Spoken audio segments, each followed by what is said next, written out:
Salut tout le monde, j'espère que vous allez bien. On a eu une excellente, je vais dire au féminin, mais on a eu une excellente soirée. Je me rattrape. On a eu un très bon match de hockey hier.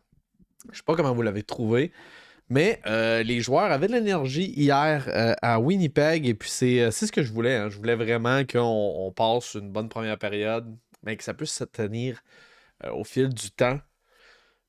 Je pense qu'on aurait mérité quand même un meilleur sort parce que selon moi, le but de Winnipeg aurait dû être refusé. Ok, parce que je veux pas, je crois qu'il y a vraiment eu contact avec les gardiens de but. On a empêché Samuel Montembeault de revenir devant son filet pour pouvoir exécuter sa tâche. C'est dommage. Mais bon, défaite en prolongation du Canadien de Montréal qui est maintenant avec une fiche, je crois, de 5-5-2 ou une affaire qui ressemble à ça. Je crois. Fait que, ouais, on joue. Excusez-moi, on joue pour 500. On joue pour 500 encore. Et puis, ça mettait fin au voyage à Winnipeg. OK, maintenant, ça mettait fin au voyage de 4 matchs consécutifs. C'était le retour de Joel Edmondson. Dites-moi comment que vous l'avez trouvé, Joel Edmondson, dans l'espace commentaire. Moi, j'ai adoré son jeu. J'ai adoré son jeu. Il a bloqué des lancers quand même pas mal. Il a apporté un aspect robustesse, puis on l'a vu, il y avait des séquences où il était quand même cochon. Là, il faisait des slashings, il donnait des bons petits coups de coude. Si tu vois que, tu sais, côté robustesse, même si on a Arbor Jacky depuis le début de la saison, Edmondson va pas faire de mal. Ok, il est capable de jouer sur la limite lui aussi. Puis je l'ai pas trouvé lent. Il a même eu ses chances offensivement. C'est spécial à dire, là, mais tu sais, Joel Edmondson, on s'entend, c'est pas le plus gros défenseur offensif qu'on a du Canadien, certainement pas. C'est un défenseur pur.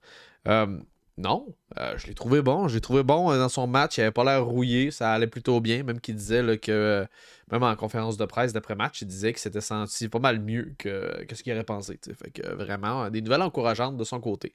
Et puis, c'est encourageant pour nous, pas juste pour le fait de pas juste pour ce qu'il peut nous apporter sur la glace et ses performances, mais aussi parce que éventuellement il y a des gens qui vont peut-être commencer à penser que Joel Edmondson pourrait peut-être faire partie d'une transaction d'ici la date limite ou quelque chose du genre parce qu'on avait quand même bien fait sans lui.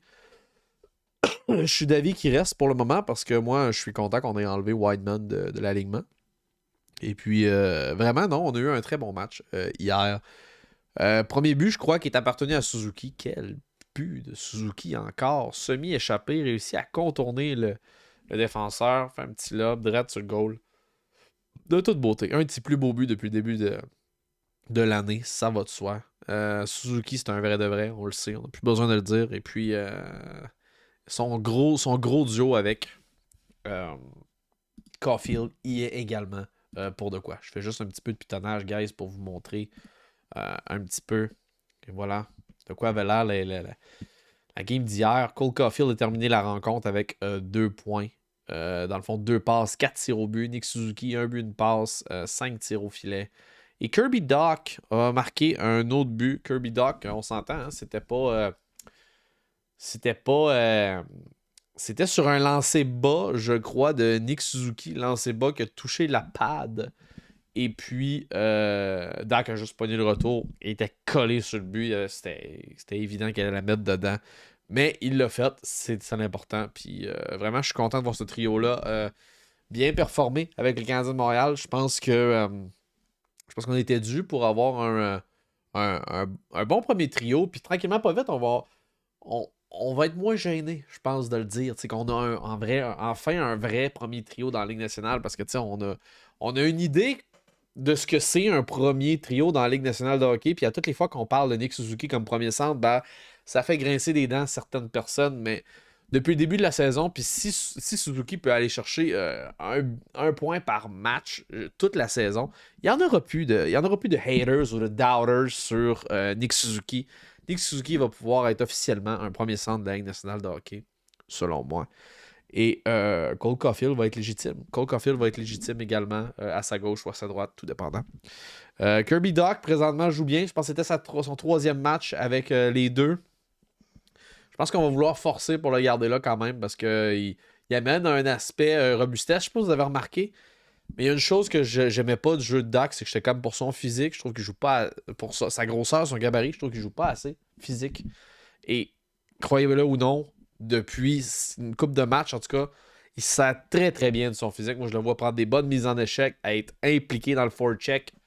J'adore ce que je vois de Kirby Dach présentement. C'est un de mes joueurs préférés à regarder présentement cette année. En tout cas, à tout de moins, depuis qu'il est sur la ligne de Caulfield et Suzuki, j'adore le travail qu'il fait, Kirby Dach. J'espère qu'il va rester là le plus longtemps possible. Sinon, je voulais juste dire, ouais, Rem Pitlick, là, Rem Pitlick, excusez-moi encore, j'ai encore une petite toux encore. Rem Pitlick, c'est dommage parce que je pense que ces deux pénalités, c'était même pas des pénalités qu'il a mérité. Ok, c'est correct, là, ramasser ton crise de bâton, puis patiner un petit peu plus, ça je peux comprendre, ce bout-là. Là. Mais je pense que ces deux pénalités étaient quand même pas méritées. On a à peine déposé le bâton, surtout la deuxième, là, holy shit. À peine déposé le bâton à la hauteur des gants, juste pour dire, puis on a tout de suite flagué. Je pense qu'il y avait des pénalités qui étaient beaucoup plus évidentes que ça dans le match, qui n'ont pas été décernées. Vraiment pas la meilleure pour les refs, si tu veux mon avis. Mais que veux-tu? Hein? C'est la vie. Je pense c'est tout que, comme je vous avais dit précédemment, je sais pas si je l'avais dit, mais je pense que le but de Winnipeg sur le contact, le but de Wheeler, je pense que c'est un but qui aurait dû être refusé parce qu'on a empêché Montembeault de revenir, Samuel Montembeault, de revenir devant le filet pour pouvoir aller chez la rondelle. Puis il manquait rien hein, avec le glove. Il manquait vraiment pas grand-chose. Puis c'est vraiment ça qui a fait la différence. C'est que Wheeler était entre lui et la rondelle dans son demi-cercle.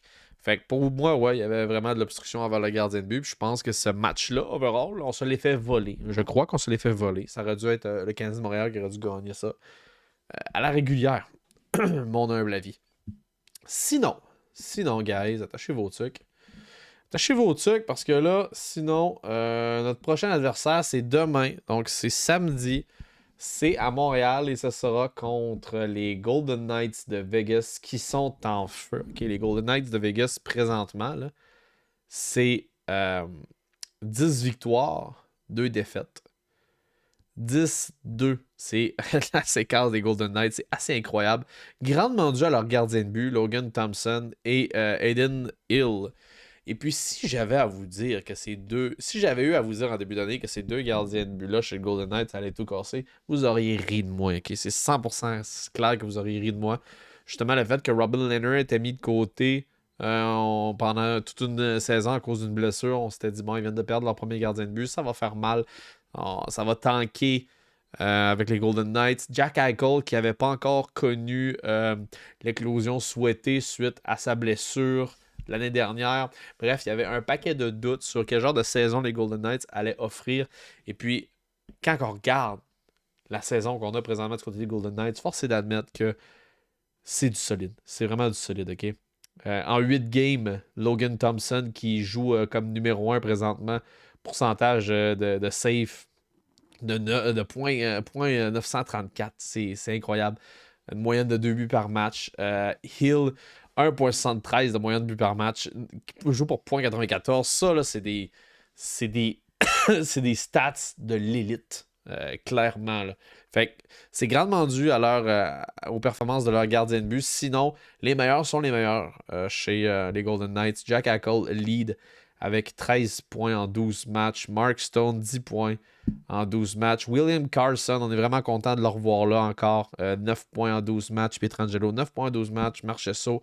Bref, ça va bien pour tout le monde. Puis on a même un petit extra avec Chandler Stephenson. Je pense que personne n'attendait là. 10 points en 12 matchs. Bref, Golden Knights vont vraiment pas être à prendre à la légère, même si on est au Centre Bell et que ça va bien à domicile depuis le début de la saison.